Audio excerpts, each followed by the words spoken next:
Again, my name is Cory Lee. Do executive coaching and training, do leadership training and development. And thank you guys for allowing me to come and do this with you guys. I spoke at the board last year. Were any of you guys there last year? No? Okay. Oh, good deal. All right. Well, so my background, I do coaching and training, but my background is actually in the medical field. I am a physical therapist assistant. I'm really an entrepreneur. My wife and I, we had a physical therapy clinic and a couple of gyms for a while. I'm also into real estate. I do real estate investing and also real estate developing. We've got a development here in Tupelo, and that's where I'm at, is Tupelo right now.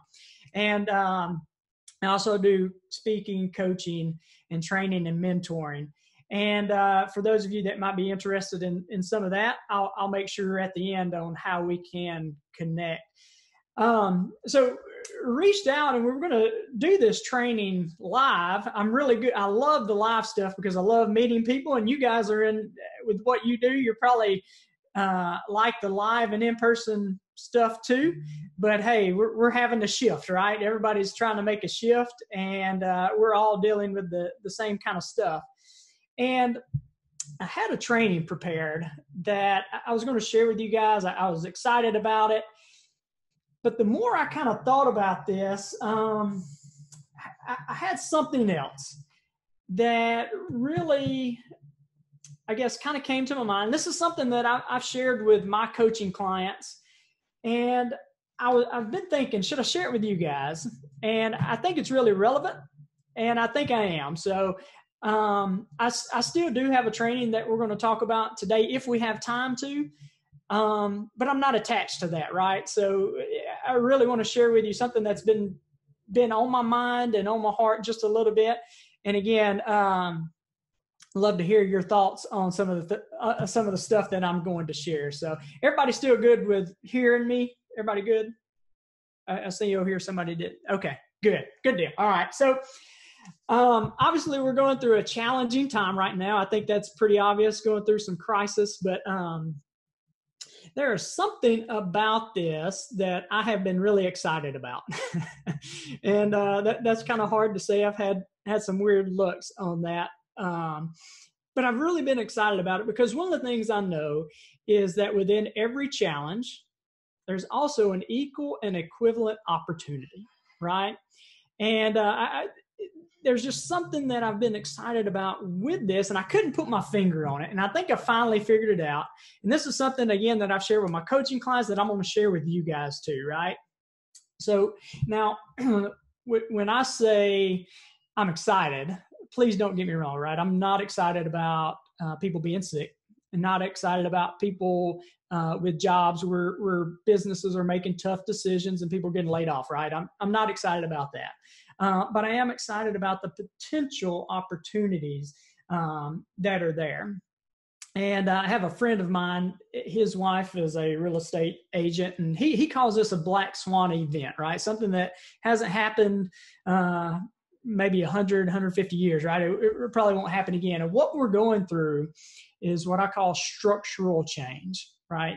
There's two types of change. There's cyclical change, and that's where, bag of coffee may go up or down a few cents. That's where the price of gas may fluctuate up and down some, right? That's cyclical change. This is structural change. And structural change, that was kind of like in 2008, you guys are in the housing industry where, the housing market, the bubble crashed, right? And you would hear people say, well, I can't wait for things just to get back to the way they used to be. And if you were in real estate at that time or in the mortgage industry at that time, things never really went back to exactly the way they were. It was a structural change within the industry. And I believe we're going through a structural change right now. And that's one of the things that gets me excited. I want to read you something that Henry Ford said, okay? Henry Ford, he said, if I would have asked the people what they wanted me to invent, I would have made a faster horse, right? And we ain't going back to the horse and buggy. We're not going back to the rotary phone. We're not going back to the typewriter. You know, if you find a typewriter, you may want to go ahead and get it because it's going to be an antique soon and it may be valuable. But we're not going back to the abacus or anything like that. We're going through a structural change. And when I think about that's kind of what gets me excited. I'm going to share with you one other quote. This is by Eric Hoffer. He says, in times of change, you guys think we're going through a time of change? Yeah. He says, in times of change, the learners inherit the earth, while the learned are beautifully equipped to live in a world that no longer exists. The learners inherit the earth, while the learned are beautifully equipped to live in a world that no longer exists. See, and he says, in order for us to learn, then we need to have this certain level of confidence. So if you have too little, you think you cannot learn. And if you have too much, you don't think you need to learn. And you're a know-it-all, right? And nobody really likes a know-it-all, right? Nobody likes that. But it's the learners. Those are the people that are willing to educate themselves. Those are the people that are willing to try new things. Those are the ones that are trying to stay ahead of change. And we'll talk about that here in just a little bit. While the learned, those are the ones that are saying, well, I just can't wait for things to go back to the way they used to be. I can't wait for things to go back to being normal. And those are the ones that don't think they have to learn. So, I hope you guys will be the learners. That's why you're on this, right? So I know I'm talking to learners right now, right? Thumbs up to the learners. Yeah. All right. So now I will say this. You may not be buying what I'm selling. You may not be picking up what I'm putting down, right? You may not agree with what I'm saying, but if I'm wrong on what I've said and what I'm about to say, then you can't lose, right? You can't lose. But if I'm right, then it's chicken, winter dinner, or, you know, that saying right there, right? We've all heard that one, right? But here's why I'm excited. And here's the whole reason I'm excited is because I think this is the great equalizer. This is the great equalizer because every single person, every single industry, and every single field is experiencing the same exact thing, right? It's not like North Mississippi is experiencing something and South Mississippi is not. It's not like hurricane hit South Mississippi and we're not really experiencing that in North Mississippi. It's everybody is experiencing the same thing. And the big companies are worried about the same exact thing that the mom and pop companies are worried about. They're worried about cash flow. They're worried about their employees, their team members. Are they going to be able to pay payroll, right? Same thing here. The real estate agents and the mortgage industry, maybe the people that have been in it a lot longer than any of us, they're experiencing the same exact things. Like, how do I interact safely with my clients? How do I still show and sell houses when we're supposed to stay at home, right? Or how do I network? I know I need to network. I need to expand my network. How do I do that, right? Everyone's experiencing the same thing. And I'm a runner, so pardon my running analogy here, but the way I see it is this is the great equalizer. It's like we're at a marathon. Anybody ever ran a marathon?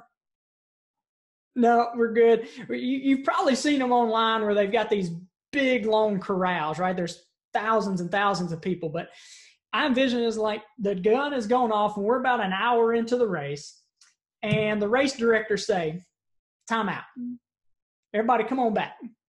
Come on back to the starting line, right? And everybody is coming back to the starting line. And everybody's got to come back. Those people that have been doing it for a lot longer than we have, they got a lot further to walk, right? So we're going to try to, my goal is to position the people I work with and you guys right there on the starting line, right? So if you've ever been to a marathon and you ever see it, there's a starting line, but there's also people about a mile back that have to walk to the starting line. I hope that you guys will toe the starting line. And when the gun goes back off and everything's, good to go, hey, you guys are ready to go, right? So if it's the great equalizer, I want you to think about how can you be prepared for when that gun does go off, right? How do you position yourself? And just a couple of things that I thought through, what can you be doing right this second while there is almost a pause button? I know it hasn't really hit the real estate industry that hard yet, but we are having to modify, right? We are having to modify. But so is there a way that you can reach back out to clients that you've been meaning to, show them, just check in on them, add value to them? How can you serve past clients, right? Is there something that you've been meaning to do? This is a perfect time to do some things you've been meaning to do, right? I've been meaning to, a couple of people I've talked to, they've been meaning to do training programs. This is a perfect time to write those up and record them, right? Are you on social media? Are you using technology? If not, you better. This is a perfect time to learn, and this is a great opportunity to do that. What skills do you need, right? So this is a perfect time to enhance your skills and to stay up. Are there some things that you need to stop doing, right? You think about our habits. Are there some habits that you need to stop doing as well as start doing? So those are a few of my thoughts right there that I wanted to share with you. That's something I kind of shared with some of my coaching clients.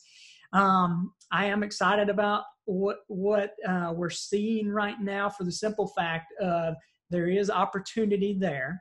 And it's the learners, the people who are towing the starting line, that are going to get the jump start and the head start. And I hope you'll do that. If you're going to toe the line, I hope you type in the chat box that, hey, I'm towing the line, okay? And then we'll jump into actual training I've got prepared for you guys.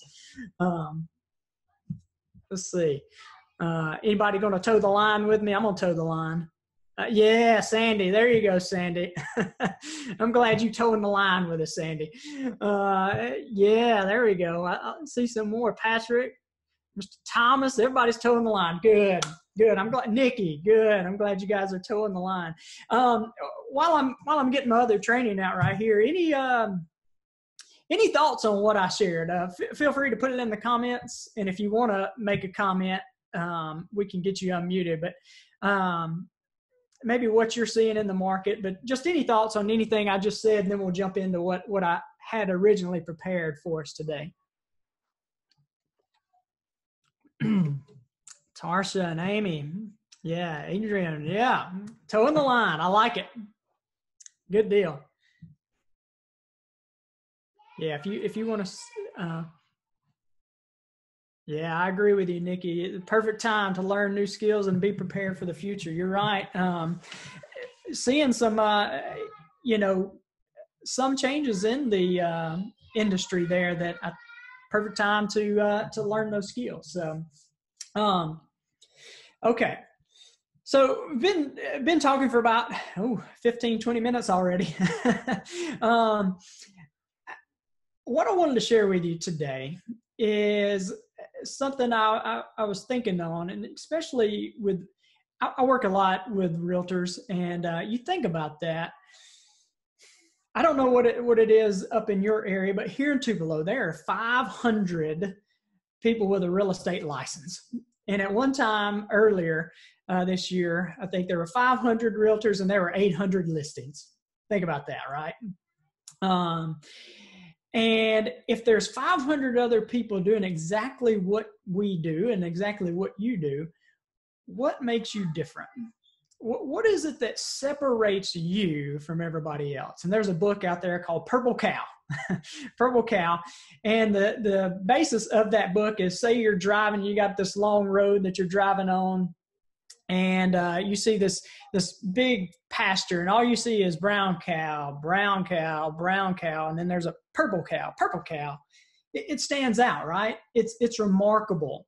It kind of sticks into your memory, right? What is it that you can do for your clients that can be your purple cow? And what is it that can make you world famous? And I started thinking about this, world famous. Have you ever thought about what it would look like for you to legitimately be world famous? World famous. Have you ever thought about that? And really, when I say world famous, what I mean by world famous is world famous in the eyes of the people that know you best. World famous in the eyes of the people you come in contact with day in and day out. The people who truly know you, not the people who think they know you, right? And it's really taking on the attitude of, it's those people that know me, that love me and respect me the most, not the people on the outside, but the people on the inside. And I've been mentoring he was a friend of mine, but he just started out in real estate a year and a half ago. He's coming into his second year. And I asked him this. I said, have you ever thought about what it looked like to be a world famous real estate agent, right? And he gave me the kind of look that some of you guys, man, I'm just a realtor, right? World famous. And I said, well, don't you think that your clients and the people you serve at least be striving? They want you to at least be striving to be world famous. And that's what I want to share with you guys today is 5 ways to legitimately be world famous. And I'm going to try to go through these real quickly because I want to be respectful of your time. You guys have given your time to be here. And again, feel free to post any comments or anything, any questions in the chat right there. But I've got 5 of them here. And I hope these add value to you. The first way, if you're going to be world famous, and world famous in the eyes of the people that you come in contact with day in and day out, is number 1 is choose your attitude. Choose your attitude. Your attitude is your choice. See, we can't control some of the things that people say to us or they do to us or anything like that. But one thing we have complete control over is our attitude. It's our choice. See, we can't control that person that called us about showing or listing their house, and we go to the listing and we serve them, and then they choose to go with another realtor, right? We can't really control that decision. So I've come up with this saying that I use that, we can't be attached to the outcome, but be attached to our participation in the outcome, right? Be attached to our participation in the outcome. We've got 3 kids. We've got an 8, 5, and 3-year-old, and 8, 6, and 3-year-old. And our 8-year-old, he came to me a little while back, and he was crying. He was mad. He was mad. He was so mad. You know how sometimes you get mad and that little lip starts to quiver, right? He was mad and that lip was just a quiver. And I said, hey, Colton, what's going on, man? And he tells me that, he said, Brady made me so mad. Brady made me so mad. And Brady is his 3-year-old little brother. And I got down to it, and Brady had just said something that made him mad. And I said, Colton, if somebody else can make you mad, if somebody else can make you sad, or if somebody else can make you glad, then you have been had.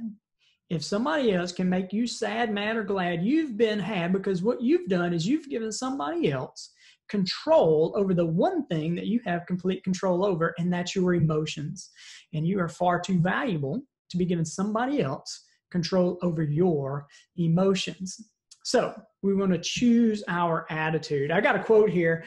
This is from a book. I think it's Psycho-Cybernetics is the book. It's a book on mindset, but he says the world holds up a merciless mirror reflecting back our character in our experiences.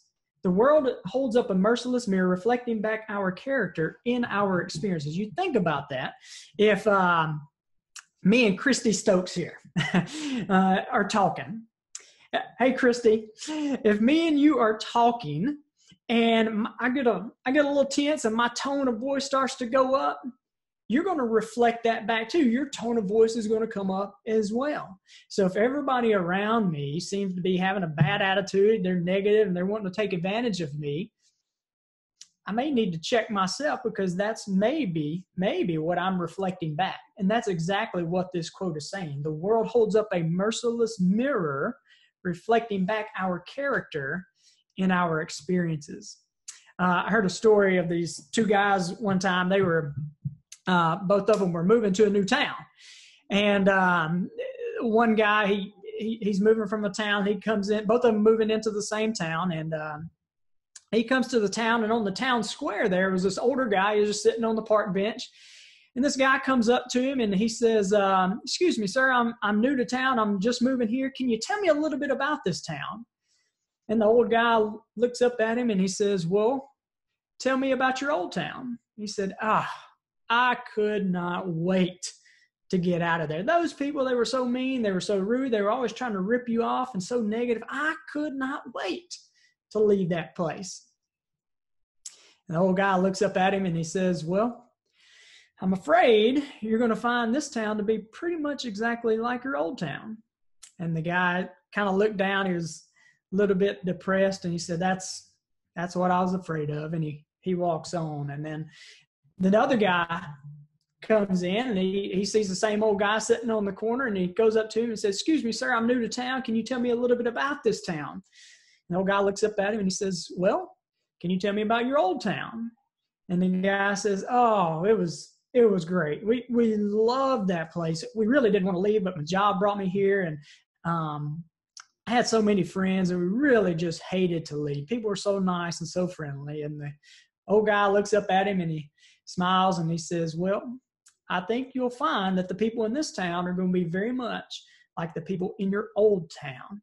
And he smiled and said, that's exactly what I was hoping we would find. So number one, if you're going to be world famous, is choose your attitude. Your attitude is your choice. Number two is find your passion.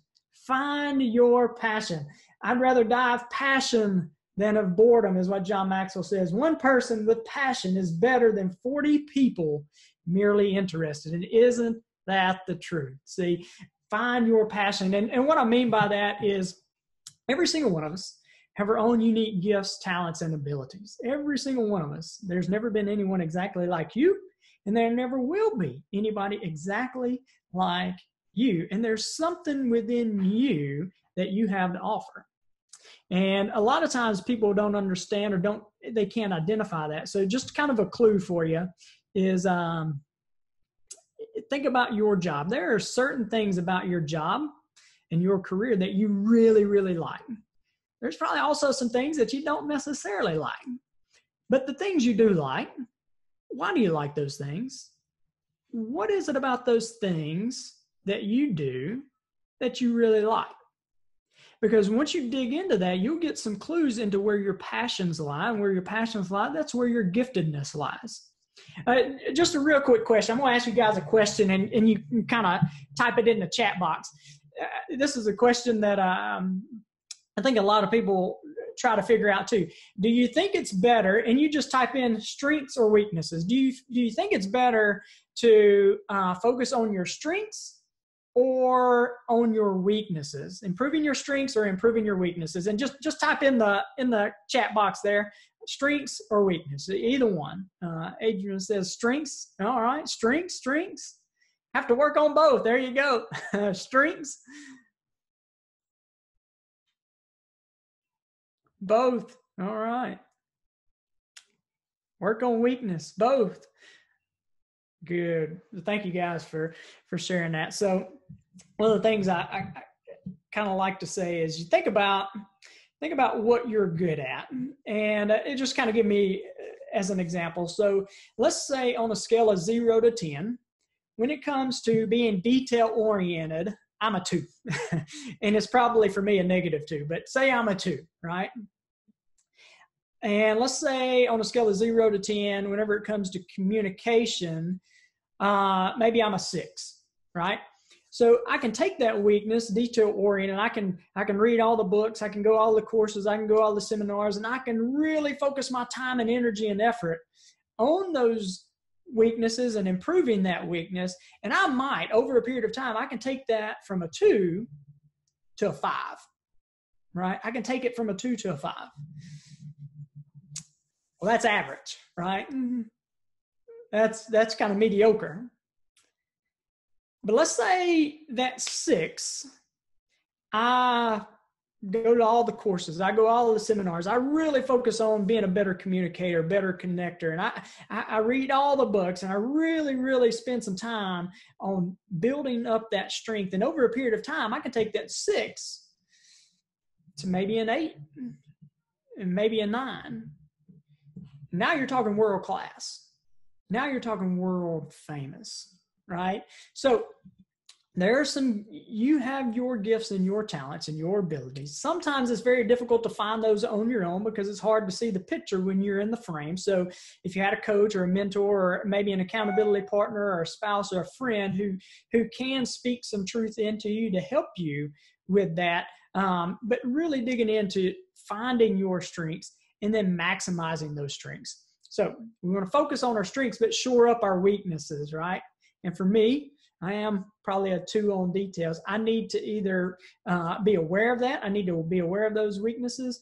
And I also may need to find a team member who can fill in those gaps for me. So number 2, we've got to move here, right? Number 2 is find your passion. Number 3 is be present. Be present.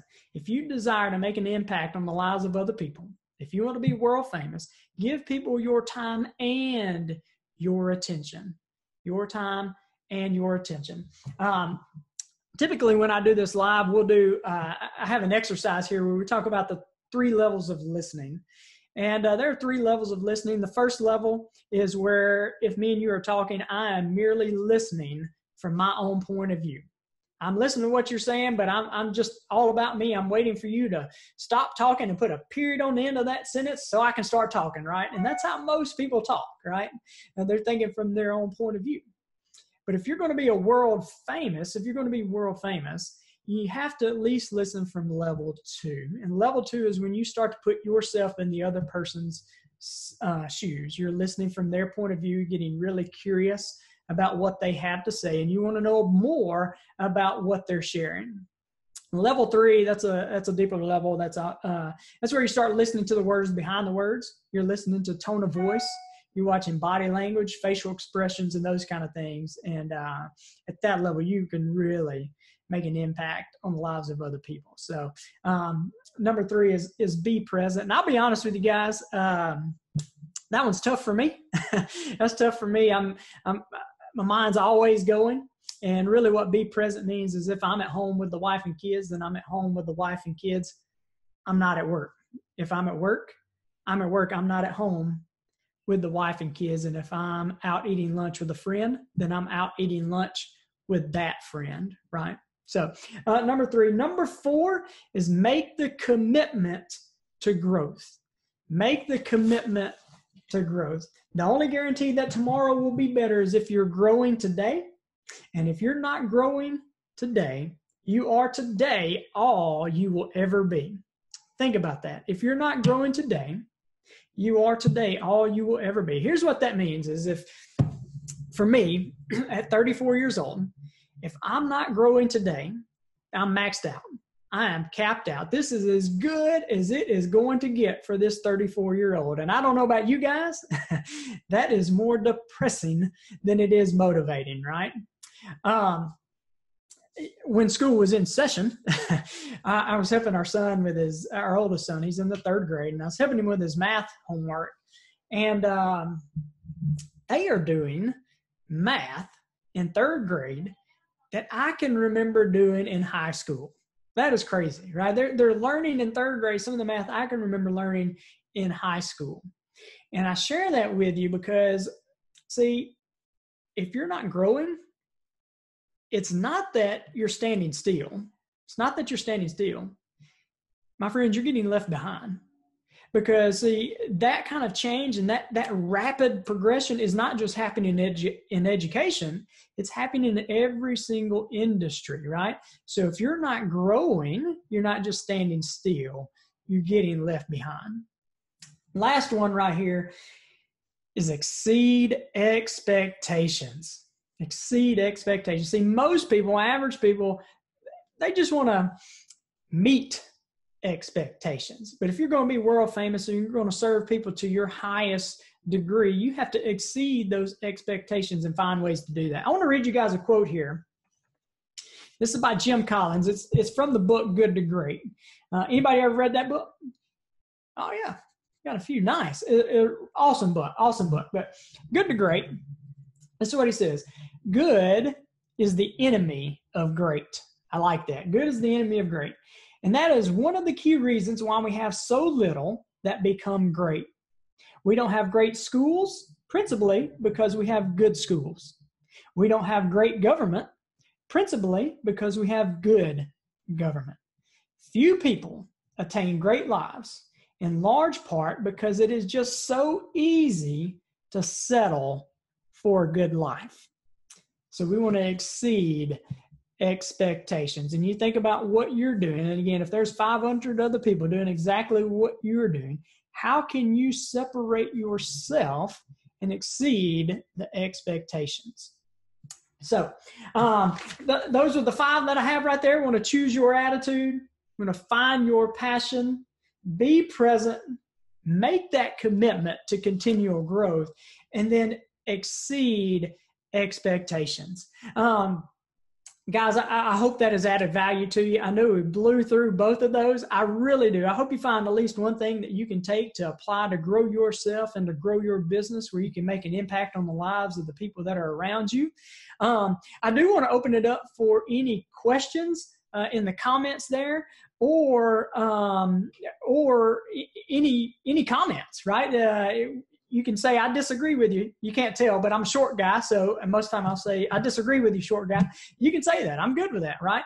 And as you're commenting there, I wanted to say that I did say, I would share with you, for those of you that are interested in coaching, how you could do that. You can just email me. I'll type it in the comment here, but it's Cory at CoryLeeLeadership.com. And typically what I do is I do a free session and just kind of see if that works right for you, and it can explain a little bit more too. I also wanted to share with you guys, while you're getting ready to, if you have questions or anything like that, again, feel free to share. Is this week I started a mastermind group, a roundtable mastermind group for 4 days in a row. And what we've been talking about is leading through a crisis. How do you lead during a crisis? How do you lead a team? How do you lead yourself? How do you lead a family? And we've just been masterminding around that, and it has been really good. It has been awesome. And I was telling them today that if, this has been so good, I'm thinking about doing it again next week. Complimentary, totally free, no commitment, anything like that. But if you guys might be interested in that, again, feel free to email me. I'm going to type in my email right here. But that has been so good. And I was telling them earlier today that I wish pretty much everybody could have heard our conversation today. So typing in my email there. Any questions that you guys have, or any comments or feedback, I'd love to hear it. From you as well, Tommy, if you have any comments or feedback too.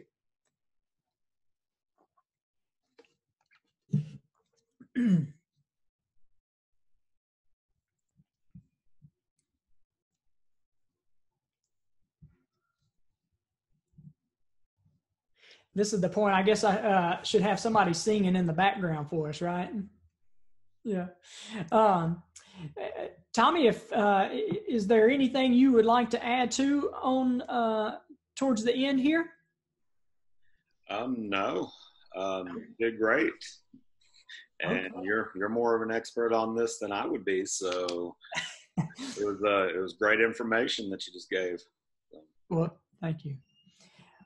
Well, it's kind of interesting. Like I said, we're going through a time, and I speak, coach, and training, those kind of things. I love being in person because I like meeting people, and you guys are in the field, probably extroverts as well, most of you too, but feed off the energy of the people and having to make a shift, right? So all of us are making a shift, and really think about that in your career.